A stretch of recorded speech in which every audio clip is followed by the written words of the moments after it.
Good morning, econ students. Welcome back. Today we're going to be talking about economic growth, and we're actually going to spend 2 days talking about that. So shorter videos than the one yesterday. Well, today we'll talk about shifts in the curve that lead to economic growth, and then tomorrow causes why economic growth might happen, different determinants of it, and tomorrow is when you'll have the assignment to try to help you review economic growth, okay, and aggregate supply. So real quick, let's do a wrap up of yesterday. Supply side economics. Their fundamental principle is taxes should go down. Okay, so if we lower taxes, remember lowering taxes will increase incentives to work, save, and invest.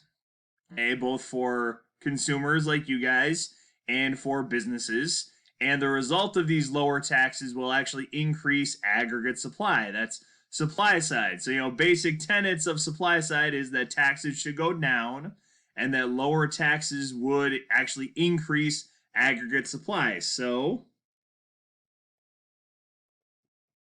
draw that here. So this is what supply side economics looks like, or at least the theory behind it would increase aggregate supply. Okay, so in particular, if you're thinking about questions like this when it comes to the AP exam coming up next month, if they focus on business taxes or corporate taxes, small business taxes, this is the sort of things that were number 10 on the loanable funds Phillips curve assignment that you guys got last week. Those shift the idea that you could shift aggregate supply by lowering business taxes and things like that. Okay, and then you had, the curve yesterday, the Laffer curve, the idea that at least initially, as you raise taxes, tax revenue goes up. Okay, because if you increase tax rates from 1% to 2%, you're going to collect more in tax revenue. And then the idea that as you keep doing it, though, you decrease people's incentives to work, and it's 60%, you're actually collecting less in tax revenue. That idea that it's kind of one of those things people talk about with our lovely state of Illinois, that if we keep raising taxes, we'll actually get less in tax revenue because people will just leave. Okay, people will just leave the state, and then we'll be left with lower tax revenue than we had before. Okay, so fundamental principle of the Laffer curve is that high taxes could actually cause less tax revenue. The controversial idea, again, that if we lower taxes, we'll get more tax revenue, and the tax cuts will pay for themselves. A lot of debate on that, but we'll not worry about that right now. Some of the last things we have to talk about in this class is how economic growth looks, and this is actually going to be review from Unit 1. So economic growth, the first way we learned how it looks way back in Unit 1 was good A and good B. I don't remember what that's called. That's the production possibilities curve. So back in Unit 1, remember, production possibilities curve showed if we're on the line, that means maximum efficiency. The economy is producing as much as it can with the given resources. And then inside the curve means we're inefficient, we're not producing. Outside the curve is unattainable. But at any point here, and it shows increasing opportunity costs, the idea that every time we produce more of good A, we lose some of good B. Every time we produce more of good B, we lose some of good A. Okay, and then, remember, this is unattainable at first, but we want to show economic growth. Here we'll label this as like PPC1. Okay, and economic growth is shown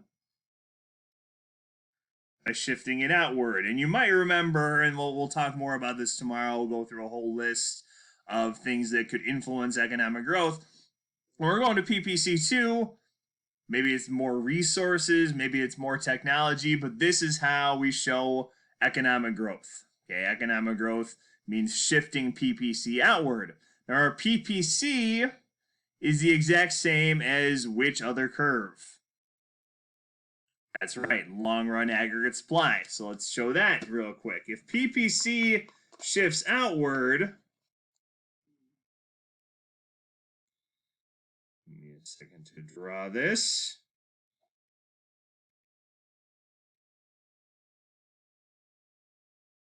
So we'll just do a basic graph here. There's long run aggregate supply. Now our long run aggregate supply is at full employment. The natural rate of unemployment mean the economy is operating on all cylinders. Things are going really well in the economy. If economic growth happens, that would shift LRAS. We'll call this LR2 to the right. So an outward shift of a production possibilities curve due to things like more resources, more technology, be the same as long run aggregate supply shifting to the right. Notice I didn't throw everything else in there because that would make it kind of a big mess. But the theory is that the other curves would eventually shift with we'll call this Y2, would shift with long run aggregate supply and show economic growth that way. But for now, just know PPC shifting outward is the same as long run aggregate supply shifting to the right. Now there's a third way to show economic growth using the Phillips curve. And this is something I didn't talk about last week with the Phillips curve. There's actually a long run Phillips curve as well. So our Phillips curve, you have price level or inflation on one axis and unemployment rate on the other axis. So Phillips curve looks like that. This is actually, and you might see this on you will see it on one of the practice MRQs I do last week, sometimes referred to, I just called it the Phillips curve last week. It's also called the short run Phillips curve.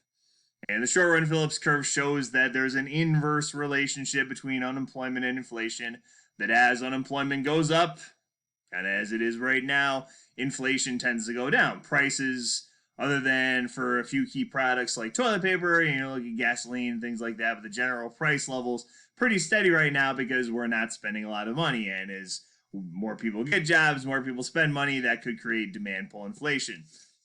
There's also a long run Phillips curve. And the long run Phillips curve is exactly like LRAS.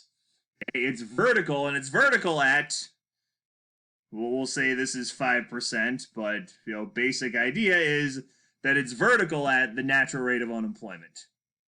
Okay, so the long run Phillips curve is vertical, okay, just like LRAS at full employment or at the natural rate of unemployment.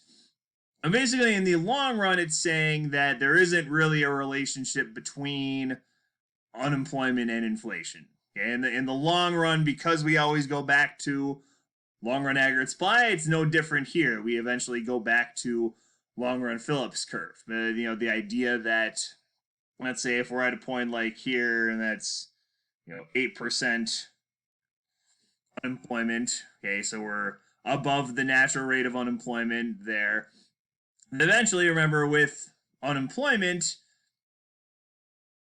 wages go down. Okay, in the long run, wages will go down because beggars can't be choosers. People will accept lower wages. Input prices fall because people aren't using input prices, inputs like oil, gas, electricity, things like that. So the idea is eventually we shift back to LRPIC the same way we shift back to long run aggregate supply. Okay. So this is long run Phillips curve, just like long run aggregate supply, same basic principle. The different thing when we're showing economic growth using a long run Phillips curve is that it actually, instead of shifting right, shifts left.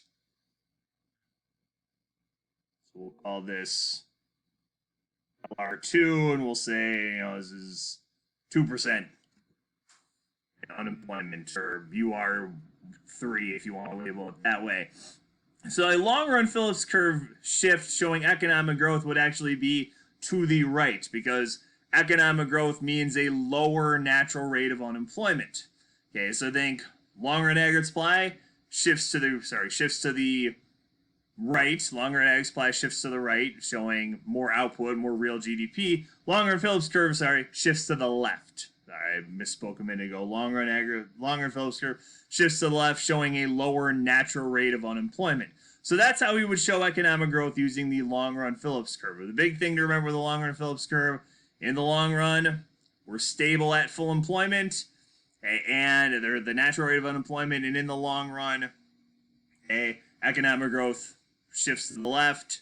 In the long run, there's no relationship between unemployment and inflation. We're stable at full employment. Okay, so hopefully that made sense. So just trying to remember to take away from today how economic growth looks on 3 different graphs. So PPC shifts outward. Okay, that shows economic growth. LRAS shifts to the right. And LRPIC, Longer and Phillips curve, shifts to the left. Okay, showing a lower natural rate of unemployment. So hopefully that makes sense. We'll talk about reasons economic growth happens in tomorrow's video, and then you'll have a review assignment about the whole thing. So take care, stay safe and healthy, and we'll see you tomorrow.